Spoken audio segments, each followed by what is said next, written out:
Hello, welcome to Center Stage. We are here at the CTE studios with Ann Williams, who is going to be talking to us today. We are shining a light brightly on her and her commitment to the Sioux Falls School District. You've been an administrator for a number of years. I think that's how I first met you a long time ago. But tell me a little bit about Ann Williams. Well, this is my 23rd year in the district. So it's been a great experience for me. I've worked with a lot of wonderful people. And I've been fortunate to be able to be in different variety of schools in terms of size and support services. So yeah, it's been a really, as I said, I feel very fortunate to be in our district and to serve our students. Right, so 23 years. Did you start as an administrator or a classroom teacher? I started in Sioux Falls as an administrator. My first year I was an assistant principal at Hawthorne Elementary, and from that I became the principal at Robert Frost. And I was at Robert Frost for 7 years, and then I was able to open up Discovery Elementary to be a part of that process. And I was at Discovery Elementary for 8 years. And then from that, I went to Cleveland Elementary and as principal there for 5 years. And now I'm at Renberg Elementary and coordinator of specialized schools. You've kind of all popped around the district then, just made your way around the district. Yeah. Yeah, very good. So your start in education, at what point in your life did you realize this is what I want to do? Yeah, well, you know, when I was a senior in high school, I wrote a paper about Public Law 94-142, and that's when they first started out. And that made me interested in special education. So when I went to college, I double majored in elementary education and special education because I created a real love for teaching, working with special education. So my first job, I taught in Wyoming in a resource room. Loved it for 4 years, and then we moved back to South Dakota, and then I taught regular ed for 3 years. So as a classroom teacher, my love became from writing a paper and how to serve kids maybe through that different lens, because they're differentiated instruction that we need to meet their needs with special education. Okay, so that was a pretty important senior project for you then. It was life-changing. Yes, exactly. Yeah. Sure. So you said you were in Wyoming. Are you a native of South Dakota, or where? No, how did you end up here? Yeah, my husband had a job. I met him my senior year in college at USD, and he, out of the business school, got a job in Wyoming. So we moved to Casper, Wyoming, and that's where I taught when he got a job there. And then from there we moved back. We got lonesome for South Dakota and for family and our state, and so we moved back to Pierre, and that's where I taught there, and then I was also a principal there too. Okay, wonderful. And family along the way? 2 sons. Yeah. Yes, yeah, and yes, we're very fortunate to have 2 sons, and they're both living in Sioux Falls, both graduated from college, and it's great to have them here in the city too. Yeah, well, definitely we like to keep our students around. So yeah. The great level of educated students, and we like to keep them in Sioux Falls. So we're grateful for that they're contributing members of the community as well. So what does Ann Williams Day look like? Yeah. The day is great because you don't really know what the day will bring. You have a list of to-do things, but sometimes things come up with students or a parent question or a staff question. So sometimes that can be a little bit of but that part of it I enjoy, to kind of meet needs wherever they may be during the day.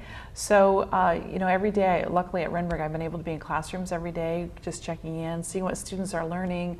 The day also might be working on some coordinator jobs too, so that it comprises a little bit of my day too, to work on some projects with that, or coordinating some activities. So yeah, it's just, as I said, working with staff, visiting with kids, in terms of maybe it's a social skill we're working on or a certain area of growth that they need to address, visiting with parents about things. So the day can be comprised just at different entities, either in the classroom or in the lunchroom or on the playground or in my office or conference room. Yeah. Constantly on the go. Yeah. Renberg is our smallest school in the district, but an important school for us. And I know the people who attend Renberg, the parents who have their children there, absolutely love that school. You know, it's a little gem out in the prairie. It's just, you know, it's the smallest school. We have only 200 students, and, you know, the parents really love it because sometimes they come from smaller that grew up in a smaller town in South Dakota. So they have the best of both worlds, I'll say. You know, we have that small classroom or that small community at our school, but then we have all the great Sioux Falls School District services. So we have the best of both, being at Renberg, and it is a wonderful community of teachers, of staff, parents, children. So yeah, it's a great community. Right. I know sometimes, you being on the way north end of the district, we talk a little bit about how it is kind of a different world out there. Small little gem, as you said. Also, it's the only rural area we have in the Sioux Falls School District. We do have a couple of gravel roads out there, and I know that if we have weather or certain circumstances, that poses a challenge for you that the rest of the city really sometimes doesn't experience the same thing. That's correct. Yeah, we have sometimes power outages that because of our electricity out there. So every one of our classrooms have lanterns with batteries, so they know that we have to work through that. Sometimes problem solve. Right. Yeah, exactly. And sometimes with our busing, because they go to a lot of rural areas, we have to adjust a little bit of a release time to give them more time to get to those rural locations at dismissal, so they can get to their next busing at McGovern Middle School. So yeah, there's certain times you have to adapt a little bit just due to our location and the weather that might happen out on the prairie. Right. And we say, you know, it seems like Renberg is such a jaunt to head out to Renberg, but it is just a peaceful, nice location where it's that school that everything seems calm and just you get out of the city a little bit and you kind of forget sometimes that there is that big of a difference. Right. But ironically, my trip to Renberg is not any longer the amount of time it takes me to when I went to my other schools. So it's the same amount of time. Sure. Yeah, so it's really interesting. But I think with traffic, it just works out to be the same time. But it's just, you said it's straight interstate, so it's a little bit, as you said, it's a more peaceful drive. Right. So also coordinator of specialized programs. So tell us a little bit about what that entails. It's a new position this year, so we're kind of learning together what that means, the specialized schools. But I have the great honor to work with a lot of great principals at these specialized schools and to help them with certain projects that they might have. This year I've been spending quite a bit of time with the computer immersion schools, the Code to the Future schools, and helping the principals there with their EPIC builds and providing some community support. So we have programmers that come in from businesses that provide feedback to the students about their projects that they're doing in their EPIC builds. We're also encouraging them to come in so they can explain to them how what they're doing now can relate to a career later in their life from what they're doing. And it's been wonderful. The businesses have been so giving of their time to come into our schools, and they've been so impressed by what our children know in the elementary schools about coding and the projects that they're making, and our kids are very excited to show them, and then they can show what they do in the real world with the skills that they're learning right now. So it's a great bridge between school life and work. We also work through corporate sponsors too to see if they'll financially support some of our projects, because sometimes that can be challenging with what they need for their projects to get to that. So the community has been very supportive of that, so coordinating that with our principals has been a very rewarding activity. Right. And we have Code to the Future in 3 schools, Hayward, Lowell, and Annie Sullivan. Right. And moving to middle school next year. Yeah, so there is obviously work to be done in that transition as well. Right, and so that's a program where kids are spending time learning to code, which if you haven't seen that program yet, it's pretty remarkable. The kids are using basic coding skills, and not only does that create a project for them, but it develops their critical thinking skills, their processing skills, and that type of thing. It's really exciting to see the kids be excited about that. Very engaged. Yeah, they love doing the projects, and it's been great. Yes, yeah. The other things with coordinator position, also helping with like the honors program, answering parent questions about how that application process works for the challenge centers. I've been doing some work with that, and then helping the gifted teachers district-wide, doing some projects with websites. So it's just kind of a variety of different things based on the need of the specialized school or a parent request that I can help facilitate for them that they may have a question about. And the specialized schools really, the philosophy behind that is we want to give parents a choice for their children. If there is a special interest area or an area, I feel like my child is, very much into this particular area. So we have the Spanish Immersion School, we have Eugene Field's A+ school, which is arts and academics, the Code to the Future schools. I'm forgetting All City, that's a parent involvement school. Right, yes. So there really are a lot of choices in Sioux Falls. As our mission statement, multiple pathways for children. So yeah, if a child has a certain interest or an aptitude and wants to pursue something, as a district we try to provide that for that child and for that family. Right. So how much of your day, I'm guessing it can't be evenly divided just because some days you're doing more coordinator work than you are exactly. It depends on the day. Do with principal work and such. Right. And students always come first. So if there's a student need, that always comes first at the school level, and then you just kind of work through the specialized school part of your day later in the afternoon, maybe after dismissal. So it's not really always an even split.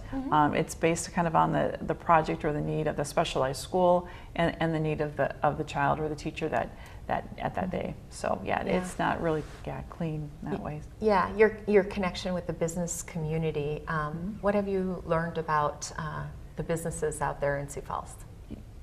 They are so positive. They're so supportive of the schools. They're very interested to learn what they're doing. They know that they're part of our community. So it's been great. It's been the interaction has been, as I said, well received from businesses when I visit with them about the Code to the Future schools, and they see workforce development. I mean, they're always looking for programmers, so that's really intriguing to them. And again, they're very kind and want to help in any way that they can, either with people or potentially maybe a monetary option too. Right. So that is an opportunity to get the business community into our schools, and also, as you said, expose our students to future workforce opportunities, which I know workforce development is a key phrase in the city of Sioux Falls, and trying to find qualified workers for these jobs that are coming. And sometimes I've heard community leaders talking about the seasons of progress in terms of Sioux Falls, how we were a financial services industry in the 80s. That was the real big push, and then perhaps into the mid 90s and 2000s was the medical push, and I don't believe that's probably over either. And then you kind of look at with Dakota State University and everything that they provide in terms of computer training and cybersecurity and all of those types of things. Kind of have to wonder if that's the next season, if you will. So making that connection between the students and community and employees in those positions is really critical. It's exciting. Yeah, a lot of times people talk about kids don't, they're not exposed early enough, but this is an opportunity for them to be exposed. Right. Yeah. Exactly. And I love that Dr. Maher's vision was to do like a west side, east side, and a central school. So I think geographically it really covers the district. And then they're all title schools, which I think is wonderful too. So I think that was a very wise decision, and our children have definitely benefited from that opportunity. That's wonderful. Well, I could learn a thing or two, I think, about coding from those kids, because I've attended a couple of epic builds, and they are spot on. They know how to make their little characters move, and I know I'm not using the right terminology. The robotics, yes, with Legos, yes. So it's pretty impressive. And how has education changed, do you think, in the time that you've been involved? Yes, well, I think it's changed in terms of, I think, technology. Boy, when I started, 30 years ago, it was, computers were very just getting off the big box computers. Right, exactly. And now it's Google Docs, and we communicate more by email and text rather than by phone.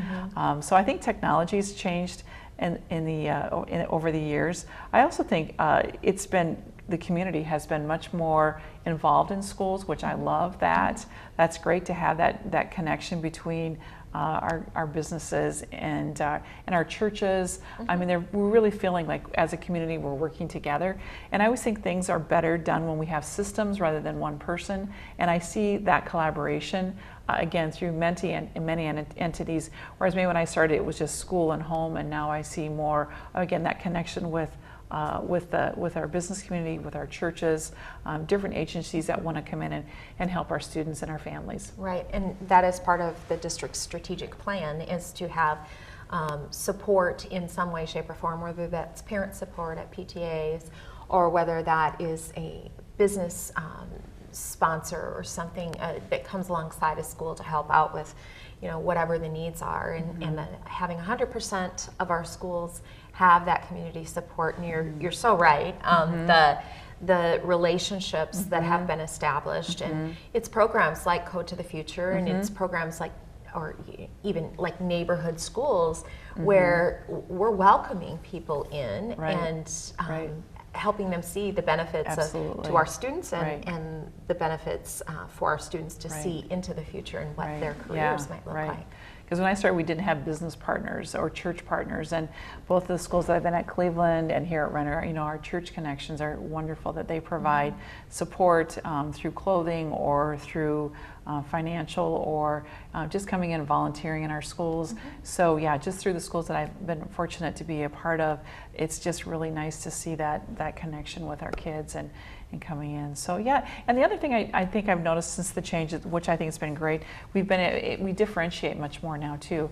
It was usually one size fits all when I started, and now we really look at ultimately each child and how they're learning and how we can meet their needs, either in enrichment or maybe providing additional time and practice and differentiating our teaching to meet their needs. So I think that's been a real plus, and kudos to our teaching staff, because they really look at that whole child, beyond that academic piece, also that social piece, teaching that whole social component. And like you said, relationships are so important, and our teachers do such a wonderful job of developing that whole child beyond just one size fits all. We really look at that child as an individual, which is fantastic. Yeah, and it is making the connection also between student and teacher, and those relationships, understanding them, the teacher understanding, okay, we have a couple of different assessments that we use to say, all right, we're maybe not as strong in this particular area of math, but maybe you've got fractions mastered, which I don't know.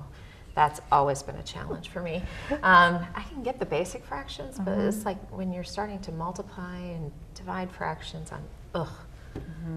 actually, my older daughter is the one that helps the younger children, because I just never picked up that skill. That's okay. Yeah, you have a lot of other great skills. Thank you. I feel like this is a counseling. Yeah, I feel like this is a counseling. You got some good strengths. Session. Yeah. Thank you. Thank you. So it seems to me also, I feel like today's students are so much more worldly than I ever was growing up, knowledgeable about current events and things happening in our world, and maybe that's due in part to our nonstop news networks now, or our social media, or what have you. But do you feel the same way, or is that just me? Yeah, no, I agree. You can say if it's just me. No, I don't think it's just you, right? Just that the internet, just what exposed to them, like you said, the multiple news stations going pretty much nonstop through the day. So they have opportunities to see a lot of what's going on in the world. I mean, when I grew up, it was just pretty much the United States, and that was it.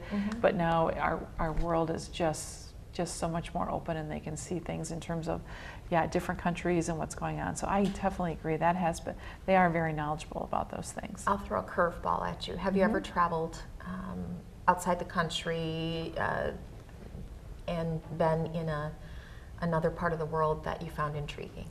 My oldest son Ian, spent a year at an economic college in Japan, and so I met him in Tokyo for Christmas, and it was an amazing experience. Japan is an island of itself, so that was a whole different experience that I loved, because they're just, as they said, they're so isolated, but their culture is so strong in what they do and how they do things. So I found it fascinating to to be a part of that. And when I came back from the trip, there were certain things that I brought back to when I was at Cleveland that I could identify with an ELL student. So like when I was in Tokyo, I'm like, where's the library at here?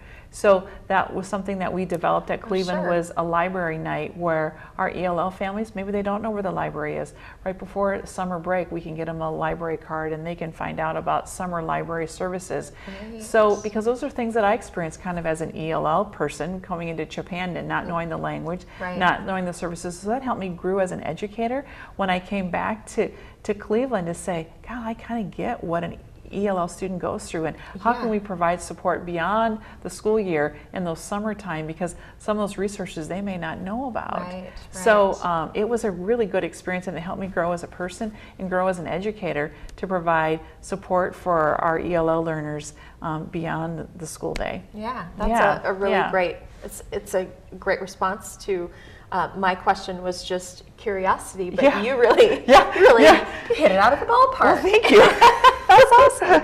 So, and we didn't even have that planned, really. So, what about reading? Are you a reader?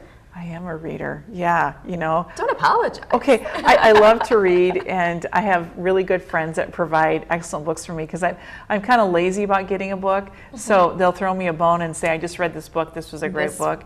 And I'm kind of love. Yeah, and I'm kind of old school. I'm kind of traditional. I like a book to turn the pages. I'm not really an iPad e-book. So again, I'm very, very fortunate to have lovely friends that take care of me, and I like to read fiction and nonfiction. I don't really have one preference, but before I go to bed every night, I like to spend some time reading, just because it gets my mind off something and I can kind of get into that book. So I do love to read. I love talking about books that we read. I'm not per se in a book club, because I don't know if I could keep up with the pages every week, because some days, I read a lot, at night before I go to bed, I should say, but then you could have a blizzard day and then you could have a lot of time to read. So it really varies. And I like reading all sorts of different kinds of texts, professional reading, as I said, non-professional, and just get absorbed in a book before I go to bed at night. Some sort. Right. Awesome. So as adults, that's important to model that behavior of reading. And so your students in school you said you stop in the classrooms and such, and probably the library too. And I do. And at lunchtime, that's a great conversation piece to have with kids. I'll say with fifth graders, what are you reading right now? And sometimes they've given me a line on some books that I'll read, and I'm like, hey. And then after I read the book, then it's a great conversation piece to say, I read that book. It was really good. So that Prairie Pass that you thought would be really a great book. And I've done at school some things called book battles. So they're battling about a book that they've read, and that's great conversation about reading when you hear about the book that they're reading, and then you get to read it, and then you can talk about it. So it's fun. The book battles, they're answering questions, right?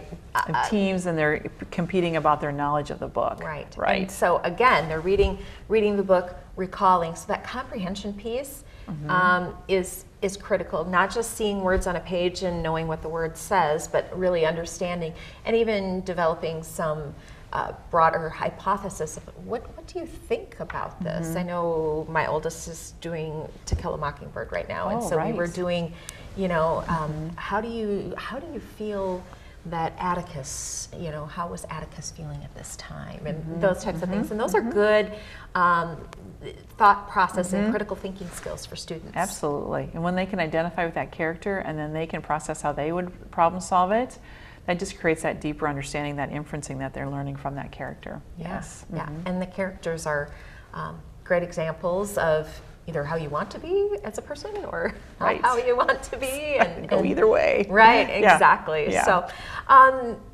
something surprising that we would not know about Ann Williams. Have you done anything really super crazy? Boy, I can't think of anything really out there. Skydiving? Never skydive, no. Okay. I still snow ski. Oh, good for you. Just that I went skiing a month ago with my husband and I. We had a wedding out in the hills and we went skiing. Nice. I grew up in Pierce, so sailing. We do a lot. 7 years we had a sailboat. We did a lot of sailing. We like to be outside.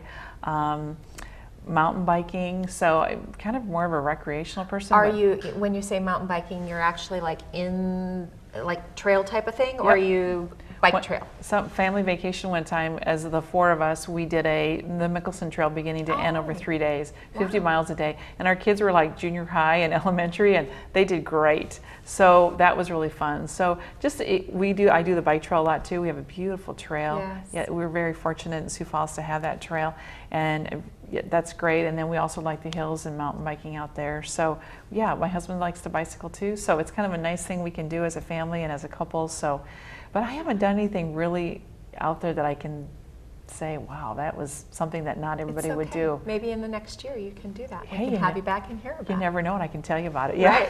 Right. Well, wonderful. It's been great hearing from you, Yes. Anne, and learning a little bit about your daily life and also about your interests and things along the way. So you're welcome. really our goal with Staff Center Stage is to help our community see our administrators as the real people that they are, not just an administrator, that they have different hats and that they enjoy some of the same things that our community members enjoy as well. So we appreciate you joining us here today. You're welcome. And thank you for joining us on Staff Center Stage.